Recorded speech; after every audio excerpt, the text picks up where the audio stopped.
اول حاجه طبعا خالص العزاء في زميلنا احمد نوير اللي كان بيصول ويجول في استاد القاهره وياما امتعنا بتقاريره. انا لله وانا اليه راجعون. انا اليه راجعون. الحقيقه كان دايما متواجد في مثل هذه الاحداث. ثانيا بتوجه بالشكر طبعا لكل المسؤولين عن الكره المصريه وفي استاد القاهره ان هم سمحوا بدخول هذا العدد الكبير من الجماهير، وان كان ده طبعا شيء طبيعي في المباراه النهائيه وان الكره اكيد للجماهير، انما المنظر حدث مميز جدا لان دي بطوله مهمه جدا يا مهند، بطوله جائزتها ملايين الدولارات. ما اعتقدش في بطوله ضعيفه هيكون جائزتها ملايين الدولارات. ولو تتبعنا اخر 5 سنوات هتلاقي ان بطل الكونفدراليه بيفوز بالسوبر الافريقي. يعني ايه؟ يعني بيتفوق على بطل تشامبيونز ليج. حدث هذا الكلام في 2020 في الغرافه في الدوحه الزمالك على الترجي، وحدث 2022 نهضة بركان على الوداد. الموسم الماضي اتحاد العاصمه فاز بالسوبر الافريقي على بطل الشامبيونز ليج. شكرا مهند الجالي. بسم الله الرحمن الرحيم.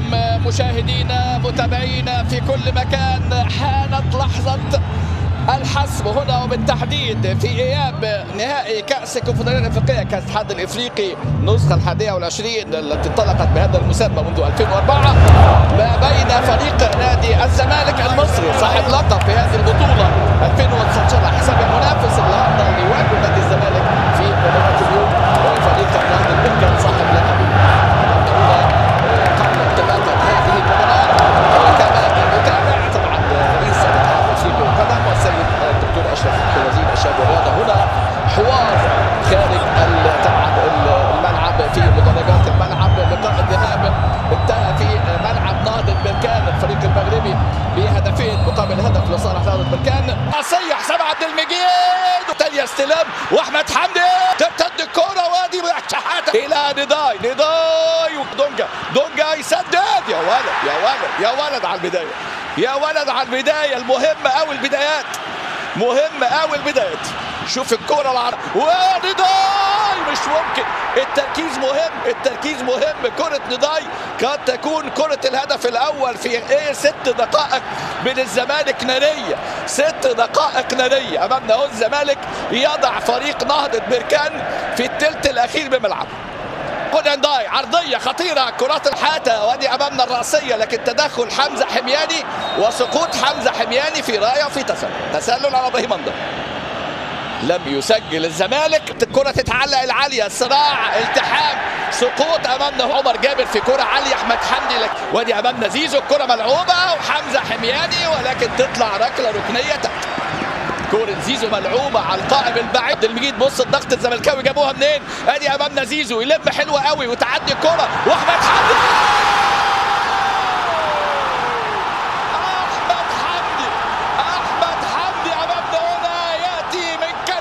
ياتي من مونريال، ياتي بثاني اهدافه الزملكاويه بعد ما سجل في مرمى جولدن فيوتشر. ادي امامنا الضغط الزملكاوي وهدف لاحمد حمدي. احمد حمدي يدخل ابواب النجوميه الزملكاويه من اوسع الابواب باول اهداف المباراه في الدقيقه 20 بعد ضغط زملكاوي وبعد عده هجمات الزمالك يسجل اول اهداف المباراه. أول أهداف المباراة. الزمالك بيقص الشريط من خلال أحمد حمدي. أحمد حمدي حافظ، وأنت خليك حافظ الاسم ده. أحمد حمدي أمامنا هو اللاعب اللي وضع اسمه في هذه المباراة بصناعة مجد وتاريخ للقلعة البيضاء بتمريرة رائعة أمامنا كالمعتاد زيزو. لكن اللي سجل أحمد حمدي حطها حلوة قوي، الكرة العالية الرأسية الخطيرة. قوة الزمالك عليه أن يتدارك هذه الأمور. فرصة كبيرة جدا للتعادل للاعب دايو. البينية إلى باسين يا حسام، باسين يا حسام. أمامنا جمهور الزمالك بيقول له حسام عبد المجيد باسين يا حسام، خلي بالك احسن من بول باسين. امامنا هو السنغالي استف، كانت تبقى خطيره التسديده. ساتر يا ساتر، ياسين البحيري خطا امامنا، خطا في التمركز، خطا في الرقابه. زي ما قلنا الزمالك يسجل لكن يحافظ على شباكه. بص الراجل ده لو لف، لكن هو ايه، حافظ مش فاهم. والحمد لله ان هو حافظ مش فاهم، لان كره قويه قوي من ياسين البحيري. احمد حمدي هنشوف هل يا ساتر هل فيها اصابه احمد حمدي. يا ساتر يا ساتر صاحب هدف اللقاء احمد حمدي تعرض لاصابه. لاعبي نهضة بركان بيلعبوا بقوه شويه. هدف قادم يا راجل، ما تضيعش الكره دي ابدا. ودي مره ثانيه زيزو، بص الهجمه بقى، مش ممكن الفرصه اللي بتضيع من اوباما تروح لزيزو يضيع نضاي، ترجع مره ثانيه الكوره وترد مالك امامنا. ويا ساتر يا ساتر، حمزه عامل كمية خطيره. الكوره مرابط لكن مرت الكوره الى خارج الملعب. بص الجماهير، بص الجمهور مش بيقول له ايه يا جماعه في ايه، والجمهور الجانب الاخر الجمهور رأسيه خطره. يا ساتر يا ساتر يا ساتر يا ساتر على الكره اللي فاتت، لكن امامنا هنا رايه وتسلل. بص الكره من اللاعب حمزه الموسوي، والكره حاول عليها دايو لكن كان في وضعيه عمر عبد القادر وبيير اتشو الجابوني حكما للفار، مع طبعا الجنوب افريقيه مارين ريفيت الجنوب افريقيه الملقبه مره الحديديه، وايضا خليل حساني اللي امامنا هنا طاقم المباراه. على فكره ادار هذا الحكم مباراه سان داونز والترجي نصف نهائي بطوله دوري الابطال اللي كان فيها هذا الترجي بهدف مقابل لا شيء. هل يضغط الزمالك ويلعب؟ ترجع لمحمد شحاته يعملها عمل دنداي العرضيه الراسيه. سيف يا سيف امامنا هنا، سيف الجزيري امامنا. فرصه كبيره جدا، فرصه كبيره. ابراهيم انداي، بص اللي كان واقع قام، اللي كان واقع عادل تحيف قام. ادي امامنا راسيه سيف الجزيري. سيف لا يخطئ هذه الكرات. اول فرص الزمالك الشوط الثاني، مهم قوي الهدف الثاني، مهم قوي يا سيف الجزيري. 32 هدف مع نادي الزمالك، منهم هدفين في بطولة دوري الأبطال وهدفين في بطولة الكونفدرالية. استلام من إبراهيم انداي، هدف ضائع. يا راجل يا راجل يا راجل، إبراهيم انداي الحقيقة بيوصل ومجتهد، لكن اللمسة الأخيرة دي بعد رأسية سيف الجزيري يوسف أوباما. وبص أمامنا هو الراجل مش ده شايله شيء، ياسين البحيري، لكن في روح حلوه. هي دي ده جمال هذه في منافسه في يعني هذا الديربي الشمال افريقي. مصر والمغرب دائما دوري اساسي. ودي امامنا كره خطيره، امامنا السريعه الخطيره، الهجمه اللي بيحاولوا من خلالها امامنا المرابط. اول كره خطيره الشوط الثاني محمد مرابط. زياد كمال امامنا اهو، يدخل 23 عام، يدخل مكانه حمزه حمياني. مره ثانيه استلام زياد كمال، التسديده استخلاص للكره امامنا هنا، بيطالبوا بخطا لكن حكم اللقاء امامنا هنا الضغط على حكم اللقاء. كره زياد كمال اللي كانت منذ قليل امامنا، اللاعب اللي واقع طبعا، اللاعب اللي واقع في اللقطه اللي فاتت. حكم اللقاء عيسى سي امامنا هو بيوقف المباراه لعلاج اللاعب المصاب. خلي بالنا في الكره دي، اكيد يطلع في كره عاليه، تسديده خطيره ياسين البحيري، بعيده امامنا البحيري الى خارج الملعب. ياسين البحيري البحيري خطيره، الكره حدود منطقه الجزاء، وحكم اللقاء بيدي فاول. حكم اللقاء امامنا عيسى سي امامنا هو بيدي فاول. شوف الكره اللي فاتت دي، ادي حمزه وحوار مع حكم اللقاء وانذار يا حمزه، ولا نشوف ايه القرار. فاول امامنا البديل خطير جبريل وطارة، لكن فاول لبول باسين، فاول في مكان خطير بول باسين. وخيري على طول، خطيرة أيوب خيري، لكن مرت بأمان وسلام، تطلع الكرة فوق العارضة.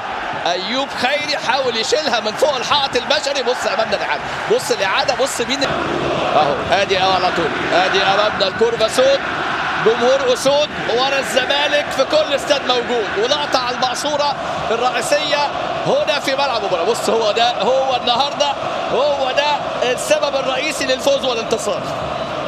السبب طبعا توفيق المولى سبحانه وتعالى، وجمهور الزمالك اللي قدم رسالة النهارده للجميع بأن الجمهور خلف الزمالك امامنا هو يحفز اللاعبين في الوقت المناسب. القضيه الخطيره، راسيه خطره. يا ساتر يا ساتر يا ساتر على الكره دي، يا ساتر على الكره اللي فاتت دي. ادي كره وارتقاء كانت امامنا اهو، يوسف امامنا زغوني.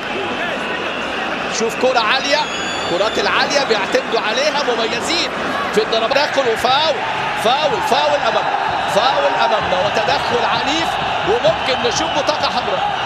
تدخل عنيف، ممكن قوي نشوف بطاقه حمراء. حكم اللقاء يبدو فيه بطاقه حمراء. حكم اللقاء امامنا هنا في حاله طرد، لكن لمين؟